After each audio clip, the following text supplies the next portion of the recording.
שיר, אל תשבי איתה. את לא יודעת למה היא עזבה את הבית ספר הקודם. מה זאת אומרת? רגע, מה היא עשתה? לא אמרתי שהיא עשתה משהו. אבל אמרתי לה לשבת איתה. שמעתי שהיא הסתבכה בבית ספר הקודם. מה זה הסתבכה? לא יודעת. אז מי כן יודע? כנראה רייצ'ל. נלך אליה. כן, ברור. אם היא יודעת, היא תספר את זה לכולם. רייצ'ל אוהבת שרק היא יודעת את הכל. אני שומעת את השם שלי. אז תשמעי גם את השאלה שלי. מה את רוצה לדעת? מה קרה לילדה החדשה בבית ספר הקודם? אני יודעת, אבל אני לא מספרת. למה את לא מספרת? כי זה סוד. אז למה אמרת שאת יודעת? כי אני יודעת.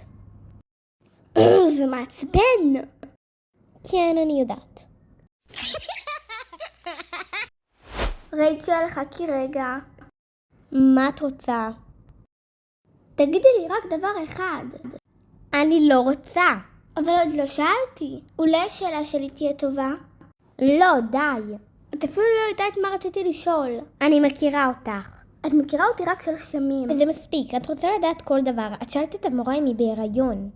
זה שונה. איך זה שונה? היא בן אדם כמו כולם. טוב, לא חשוב, אני אסתדר לבד.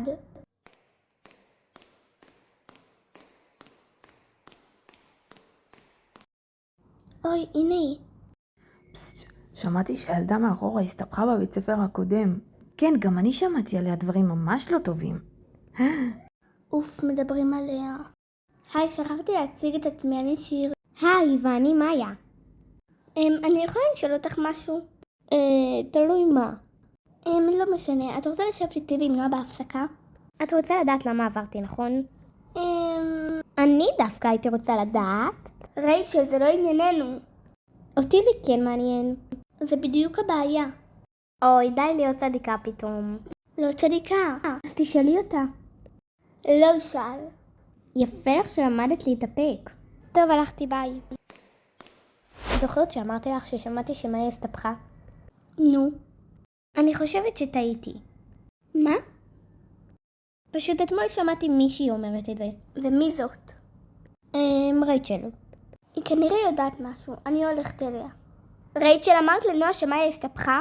נכון. מה היא עשתה? אני לא אגיד. אז למה את מספרת לכולם שהיא הסתבכה? אני לא מספרת לכולם, היא פשוט גנבה. אז את מבינה אמא, עכשיו אני לא יודעת אם היא גנבה או לא. אז את לא יודעת. לא. ונועה לא יודעת. לא. ורייצ'ל לא יודעת. לא. אז מה כן יש לכן? יש לנו רק שמועה. בדיוק. תראי, כשאנחנו חוזרות על משהו ששמענו, אנחנו יכולות להפוך שמועה לעובדה בראש שלנו. גם אם אנחנו לא בטוחים? בעיקר אם אנחנו לא בטוחים. ואת יודעת מה עוד? את לא חייבת לדעת כל דבר.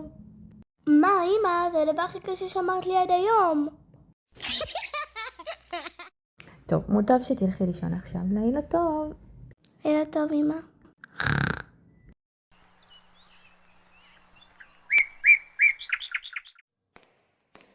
היי, הנה מאיה. אני אשב איתה. בוקר טוב, מאיה. בוקר טוב, שיר. אז את רוצה לשאול? כן, אבל אני לא אשאל. שתרצי תספרי לי. אז אני חושבת שאני רוצה לספר. תקשיבי, זה התחיל בגלל... רגע, מאיה, אל תספרי.